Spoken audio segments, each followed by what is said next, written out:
साल 2023 भारतीय सिनेमा के लिए काफी अच्छा रहा। कोविड के बाद इस साल कई फिल्मों ने लोगों की थिएटर वापसी करवाई। पठान, जवान, गदर 2 और एनिमल जैसे धमाकेदार ब्लॉकबस्टर्स ने बॉक्स ऑफिस पर खूब रंग जमाया।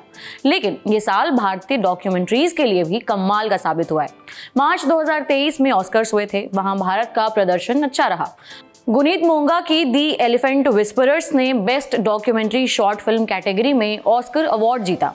ऑल दैट ब्रीथ्स नाम की डॉक्यूमेंट्री को भी ऑस्कर नॉमिनेशन मिला था। हालांकि ये दोनों ही फिल्में 2022 में आई थीं।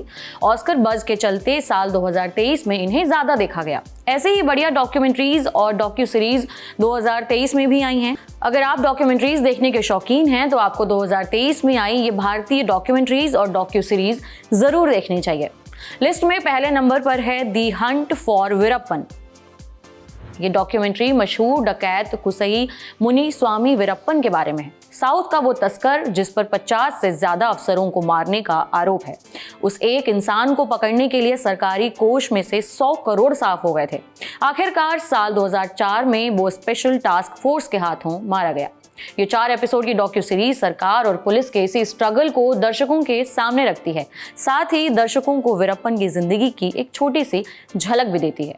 सीरीज अपनी एडिटिंग और घटनाक्रम के बलबूते पर आपको अंत तक बांधे रखेगी। ये नेटफ्लिक्स पर मौजूद है। दूसरे नंबर पर है डांसिंग ऑन द ग्रेव। जाने माने शाकिरा खलीली मर्डर केस पर आधारित है। अगर किसी को अपराध की बारीकी को समझना है तो डॉक्यूमेंट्रीज उसे समझने का एक बहुत ही क्लियर और अच्छा जरिया है। इस पॉपुलर मर्डर केस के चिट्ठे हत्या के 3 साल बाद खुले थे। कड़ी छानबीन और स्टिंग ऑपरेशंस के बाद पता लगा कि शाकिरा की हत्या उसके दूसरे पति स्वामी श्रद्धानंद ने की थी। ये सीरीज उस मर्डर की भयानक कहानी को आपके सामने रखेगी। आप इसे Amazon प्राइम वीडियो पर देख सकते हैं। लिस्ट में तीसरे नंबर पर जो डॉक्यूमेंट्री है उसका नाम है करी एंड साइनाइड।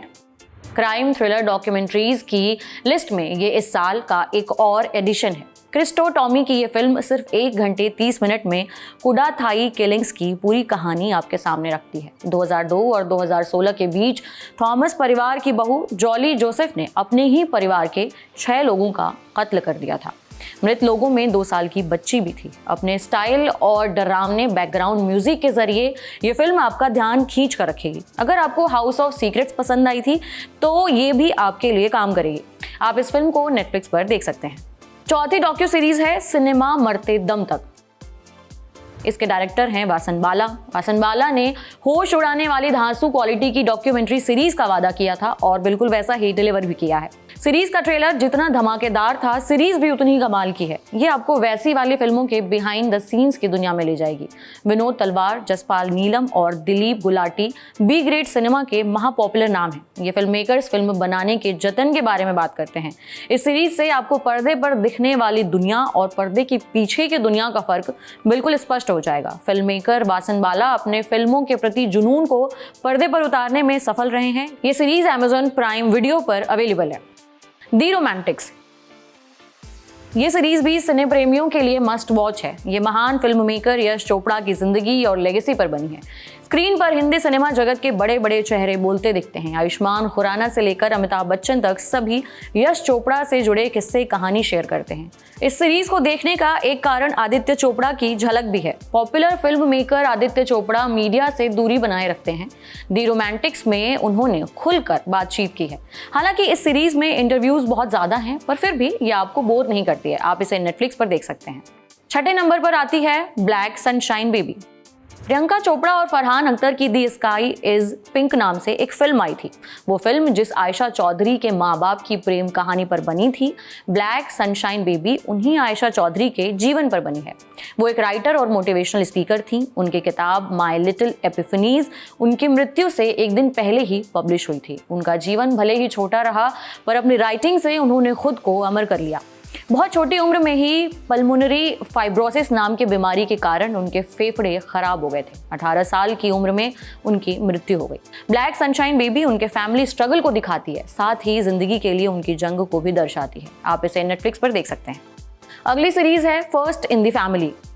ये एक बहुत ही दिलचस्प डॉक्यू सीरीज है। ये सीरीज ऐसे बच्चों की कहानियां बताती है जो अपनी वास्तविकता को मेहनत से बदलना चाहते हैं। इसमें 11 एपिसोड्स हैं। ये सीरीज अपने परिवार के पहलों के बारे में है, वो पहले सदस्य जिन्होंने अपने सपनों को हकीकत में तब्दील किया। आप इसे Disney+ हॉटस्टार पर देख सकते हैं।